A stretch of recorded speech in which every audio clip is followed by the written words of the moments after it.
ኢትዮጵያን መጉዳት የሚፈልጉ ኃይሎች አሉ። ገንዘብ ፋይናንስ ያደርጋሉ። እመኑኝ ግን ኢትዮጵያን አይችሏትም። በዚያ በኩል ያልተቋረጠ የስግብግብነት ጥማት ያየለባት የባዕድ አገር ወዲህ አጥፍቶ ለመጥፋት የሚሳብ የውስጥ ሽፍታ፣ በሌላ በኩል ያለፈውን ቁጭት ልትሽር ምንሽር ሳይሆን ትራክተሯን የምትስብ ድርቅና ረሃብ እንደ መገለጫ የተወሰደባት ሀገር ታሪኳን ለመቀየር ከምታደርገው ደፋ ቀና ጎን የሴራ ወጥመድ እንቅፋት እንደሆነባት አለ። በቀጥተኛ ጦርነት ኢትዮጵያን ማሸነፍ ከባድ መሆኑን የተረዱት የውጭ ኃይሎች የሀገሪቱን አቅም ከውስጥ ለማዳከም የሚጠቀሙት ስልት አዲስ ክስተት አይደለም። ይህ አቀራረብ በውጭ ጫና፣ በውስጥ መከፋፈልና በመረጃ ጦርነት ተደጋግሞ የሚታይ የፖለቲካ ስልትም ነው። በተለይም ታሪካዊ የኢትዮጵያ ጠላት የሆነችው ግብጽ የባላንጣነት ፍላጻዋን አሁንም እየሰነዘረች አለች። ግብጽ በኢትዮጵያ የውሃ ፖለቲካና በቀጠናዊ ጂኦፖለቲካ ዙሪያ ካላት እኔ ብቻ ከሚለው ስሪቷ የተለያዩ የታጠቁና የፖለቲካ ቡድኖችን ወደ ኢትዮጵያ ታሰማራለች። ታሪካዊ ጠላቶች አሉ። ግብጽ አንደኛዋ ናት። በግብጽ በኩል ደግሞ ሌላ ቡችላዎች አሉ። እነሱ መሳሪያ ሆነው ነጻ ታወጣለህ፣ ይሄንን ክልል ነጻ ታወጣለህ ያንን እያሉ አገሪቷ ለመረበሽና መረጋጋት እንዳይኖርና ያው በድህነት እንድንቆይ ማድረግ ይፈልጋሉ። ኢትዮጵያን በጦርነት አናሸንፋትም። 2500 ማይልስ ወይም ረጅም ኪሎ ሜትር ነው ያለችው። መሳሪያም ልከን ማሸነፋችንም። ስለዚህ ውስጥ አበጣብጠን ያለውን ቅራኔ ከፍ በማድረግና በማናከስ በማባላት ህዝቡን አዳክመን ልናሸንፋት እንችላለን የሚል አቋም ነው ያላቸው። ለዚህም የፖለቲካና የመረጃ ጦርነት ሌላኛው መልኳ የሆነውን ሚዲያዋን ትጠቀማለች። የግብጽ ሚዲያዎች በዚህ ረገድ የጋዜጠኝነት ሚዛናዊነትን፣ ማስረጃና የምንጭ ማረጋገጫዎችን ወሳኝነት ገደል ይከቷቸዋል። በኢትዮጵያ ጥቅም ዙሪያ በአረቡ ዓለም መገናኛ ብዙሃን ላይ ተሟጋች የሆነው ሙሐመድ አልአሩሲ የግብጽን በሬ ወለድ ትርክት ሊያርቅ በራሳቸው መስኮት ቀርቦ ያሳየው ግብረ መልስ የእውነታው አስረጅ ነው። አንዳች ሀቅ የሌለው ይህ የግብጽ ሚዲያዎች ጫጫታ ለህዳሴው አርበኛ ለህዝብና ለሀገር ወኪሉ ሙሐመድ አልአሩሲ በዚህ ሁሉ ያልተገባ አቀራረብ መሃል ዛሬም እንደ ትላንቱ ይህንን ይላቸዋል። በጋራ ተጠቅመን አብረን እንቀየር እያለ የወንድማማችነት ደግሞም የኢትዮጵያዊነት እሳቤን አጉልቶ ያሳያቸዋል። እነርሱ ግን ፉከራቸው አሁንም አልተላቀቃቸውም። ደግሞም ወደ አሳፋሪው የቀኝ ግዛት ውላቸው ይሻገራሉ። እንደ ጀብድ የ1920ዎቹን ታሪካዊ ስምምነት ሲሉ የዳቦ ስም የሰጡትን ታሪካዊ ስህተታቸውን ያነሱታል። ይህ ግን አሁንም በባዶ ንትርካቸው እንዲቀጥሉ አድርጓቸዋል።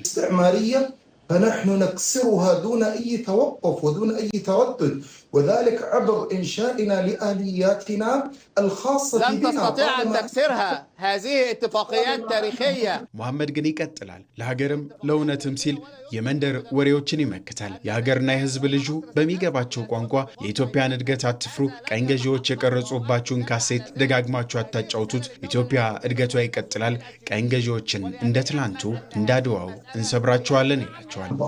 لا توجد أضرار على الإطلاق، إنما هناك شعبوية ومحاولة لطرف الحدود لأنهم يرون في التقدم الإثيوبي خطرا عليهم. መሐመድን ደጋግሞ የሚያቋርጡት የሰው ፈላጊዎች ኢትዮጵያንም ከእድገቷ ሊያቋርጧት ጥረታቸው ተመሳሳይ ነው። የጥፋት እጃቸው እንደሚቆረጥ የሚያውቁት የሀገር ውስጥ ከዳተኞችን በመመልመል እንደ መሳሪያ ይጠቀሙባቸዋል። ለጥቂት የጥቅም ቅንጣት ሲሉም ሀገራቸውን አሳልፎ የሚሰጡት እነዚሁ ከዳተኞች ከውጭ ጌቶቻቸው የሚመጣውን ሽርፍራፊ ዶላር አዘል ትዕዛዝ ሊፈጽሙ ይውተረተራሉ። መጨረሻቸው ግን የላኳቸውን ሰዎች ከነመልእክቱ ኢትዮጵያ ማጥፋቷ ነው። የዘመናት ያልተቋረጠ የጠላትነት ስሜት ያላቸው አገራት አሉ።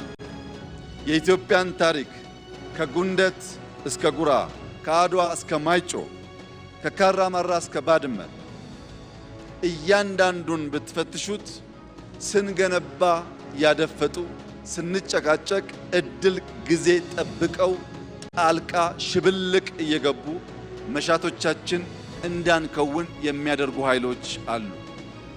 በዚህ የሽብልቅ ጉዞ በእኛ ስንፍና በነሱ ጊዜን በመጠቀም የሽብልቅ ጉዞ የጥንቱን ታሪክ ብንተው በቅርቡ ቀይ ባህርን ያጣንበት አጋጣሚ የዚህ እኩይ ታሪካዊ ክስተት አንዱ መገለጫ ነው።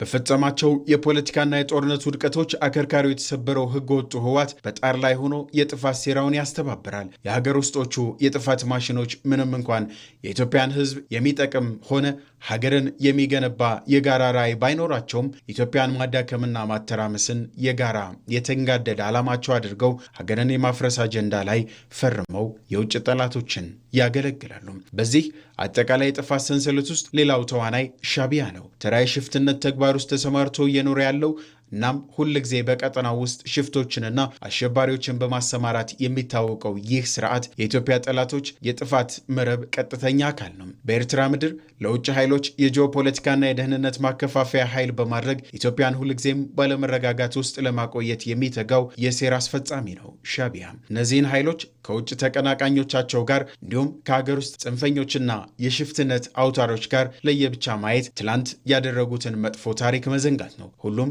በግንባርም በስተጀርባም ሆኖ ኢትዮጵያን ለማፍረስ ቃል ኪዳን የገቡት የአንድ ሳንቲም ሁለት ገጽታዎች ናቸው። የግብፅ ሴራ የነገሰውና የተዘረጋው በእነዚህ የውስጥ ተላላኪዎች ትብብር ነው። ረጅም ጊዜ ያካበተው ልምድ ስላለ በርካሽ ዓላማውን የማስፈጸም አሁንም የሚተጉለት አይጠፉም። ፋኖ ይላል፣ ሸኔ ይላል፣ ቤኒሻንጉል ምናምን ንቅናቄ ይባላል። የሆነ ንቅናቄ አልፋቤት ሱፕ ነው የሚሉት ፈረንጆቹ። አልፋቤት ሱፕ ኦፍ ኢትዮጵያን ሊበሬሽን ፍሮንትስ ይዘህ ነው ኢትዮጵያን ለማተራመስ ጥረት የሚደረገው። የኢትዮጵያ ሕዝብ ግን ይህንን መዋቅራዊ የውጭና የውስጥ ሸፍጥን በመረዳት አንድነቱን አጽንቶ የባንዳነትና የአሽከርነት ሰንሰለትን እንደ ትላንቱ ሰብሮ ይመልሳል።